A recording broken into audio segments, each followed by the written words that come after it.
घनांची संख्या किती? घन म्हणजे काय राहतं की ज्याला लांबी, रुंदी आणि उंची जी आहे ही समान असते. ओके, एक पॉइंट पकडायचा असतो घन ओळखण्यासाठी. आणि मग हे जर 3 सेंटीमीटर असेल, हे उंची पण 3 सेंटीमीटर आणि रुंदी पण 3 सेंटीमीटर.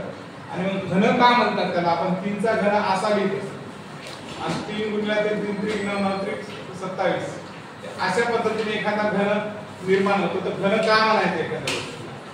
तर लांबी, रुंदी, उंची काय राहते त्याची सारखी. जर एक असेल तर त्याची लांबी, रुंदी, उंची किती आहे, कशी असेल? हे 1 सेंटीमीटर, हे 1 सेंटीमीटर आणि हे 1 सेंटीमीटर. कळतंय सगळं?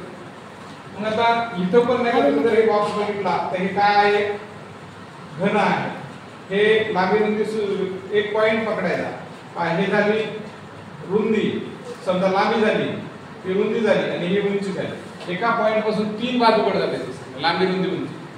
त्याला घन म्हणतात. आता प्रश्न आहे त्याने घनाची संख्या किती अशी विचारली. घनाची संख्या काढण्यासाठी डायरेक्ट मोजून तुम्ही काढू शकता, बरोबर आहे. आता कसं? 1 2 3 4 5 6 आणि 7, बरोबर आहे. हे जर 7 असले तर हे पण 7 आहे की नाही? 7 दोन्ही 14.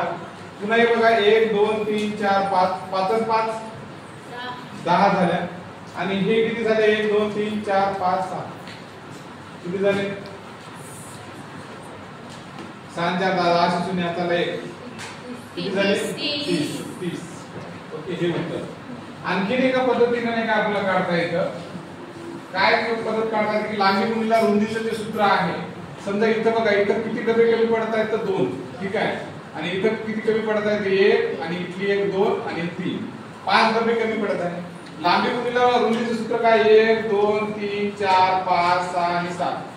7 गुणिले किती? 1 2 3 4 5 5 7 5 35 आला आपलं क्षेत्रफळ सगळ्या डब्याचं. पण आपले 5 डबे हे जे आहेत, एक डब्बा हा 2 वाला क्यूब, हा 3 वाला क्यूब, हा 4 वाला क्यूब आणि हा 5 वाला क्यूब. हे 5 क्यूब याच्यातून वजा करायचे. किती झाले? 30. म्हणजे आपल्याला उत्तर दोन्ही पद्धतीने 30 काढता आलं. लक्षात आलं सगळ्यांना? आता दुसरी एक पद्धत आहे की सोबतच्या आकृतीत बी आणि सी एकूण ठोकळे ए वटी स्तंभातील एकूण ठोकळ्याचा फरक म्हणजे काय? वजाबाकी म्हणजे. आता हे जेव्हा निरीक्षण करतो ना बाळांनो, लक्ष ठेवा, की प्रत्येक एका ठोकळ्याच्या पाठीमागे दुसरा ठोकळा लपलेला आहे. प्रत्येक ठोकळ्याच्या पाठीमागे लपलेला आहे. कल्पनाच करायची हे समोर जे दिसायले ठोकळे त्याच्या पाठीमागे एक आहे, म्हणजे त्याच्या पाठीमागे प्रत्येकाच्या मागे एक आहे. एवढं फक्त लक्षात ठेवायचं. आता त्यांनी सांगितलं बी व सी चे एकूण ठोकळे, बी अधिक सी याचे एकूण ठोकळे, ए अधिक डी याचे एकूण ठोकळ्याचे नाही का, या दोन्हीचा काय करायचा? फरक काढायचा. काय करायचा? आता बी आणि सी चे किती आहेत पाहूया. हे समोरून जेवढे बी चे आहेत, 1 आणि 2 दिसतात बाळांनो. पाठीमागे 2 लपलेले असतील का त्याच्या? म्हणजे एकूण बी चे किती झाले? 4. आता सी चे किती आहेत पहा.